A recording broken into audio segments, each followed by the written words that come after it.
How we doing, meteorologist Steve Fundero here. The big coastal low continues to drive our weather for this Memorial Day weekend, but I'm still optimistic we'll get a decent day for Memorial Day itself. Look to the south, the big swirl of the low pressure coming on shore towards Wilmington. Notice the lack of cloud coverage here. We've got some breaks in the clouds. We've got a little bit of sun. Yes, there's some rain bands associated with this part of the system coming on shore towards Ocracoke, but down along the Outer Banks, sun's coming out.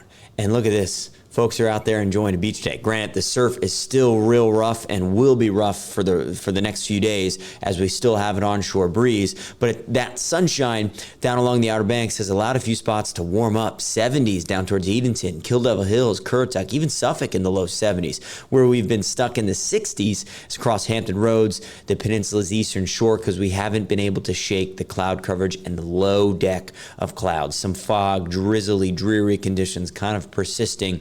Starting to let up a little bit, but we still have lowered visibility across the eastern shore, across the peninsula. It's just still going to be dreary for most of the 7 cities where conditions are improving further to the south. Later on tonight, like late night hours, there could be a few more showers and maybe even a rumble of thunder that move in. That would be associated with a few of those rain bands further down to the south. You see a couple spotty showers out towards Greenville and Rocky Mount. A few light rain showers still up towards the peninsulas and moving up towards Richmond here. So it's still going to be unsettled over the next couple of hours, but we're not going to be totally soaked through the evening. It's by the late night. We look towards the south, and there are a few of these bands that are wrapping into the center of the low pressure. Those could bring us that late night downpour or rumble of thunder as we head into the night. We're also going to see that fog develop as we go into the night because we have some warmer air moving in from the south, and we've been cool all day. When those two clash, or at least when you have warm air moving into cool, damp air, you get fog to develop. So lowered visibility to start Memorial Day. There'll be cloudy conditions for the first half of the day, but I'm optimistic we'll carve out some sun into the afternoon as the area low pressure kind of drifts ever so slightly to the west. What's going to happen is it's going to move up, and then once it hits the border of Virginia and North Carolina, it's just going to stall out. So we get a little bit of a breeze out of the southeast to bring in some of that warmer air, gets a little sunshine into the afternoon, and helps us warm up. So at least it's going to be the warmer day this weekend. Temps in the upper 70s for most locations. Depending on how much sunshine you see, we could see a few spots reach 80, maybe even into the low 80s. That'll likely be for those in Northeast and North Carolina. So think 70s by about noon,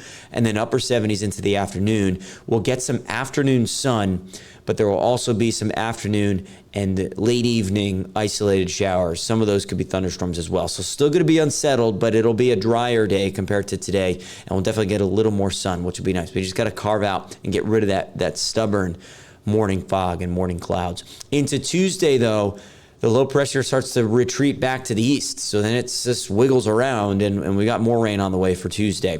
So our best chances of rainfall have been today, later on tonight, and then again Tuesday. At least Monday's rain chances are isolated, and then later on in the week, weather looks a whole lot better. So through the late night, there go a few of those downpours moving in from the south. They push up towards the Hampton Roads area. They push up towards the peninsulas and the eastern shore. Now let's go to 6 a.m. Only a few showers around, drizzly, misty, and foggy. Through about late morning, still kind of cloudy, drizzly, misty, and foggy. But look what happens at around noon, 1 o'clock in the afternoon. We get a little bit of sunshine. We carve out some of the clouds. We get a little bit of blue sky, taking us into 4 or 5 o'clock. There will still be a few isolated showers around by the evening, but I think during the daylight hours, Monday will be a decent day once we get rid of that morning fog and cloud coverage. By the late night hours, though, on Monday, some rain showers start to return, some thunderstorms even start to return, and those take us into Tuesday, and some of us could get soaked on Tuesday. Not all of us, but some of us could get soaked depending on where some of those rain bands and rain showers set up. This is almost like a tropical system. The only reason it really hasn't had tropical characteristics, it's not totally warm, and there's a lot of these fronts connected to it, like way too many to draw on the map. I've kind of just decided to just draw one of them. But that's what's making this weather unsettled over the next couple of days. At least it's warmer for the holiday. The afternoon looks better and brighter. Clouds return, showers return Tuesday, afternoon sun on Wednesday, a lot more sun and drier conditions and warmer conditions through the end of the week.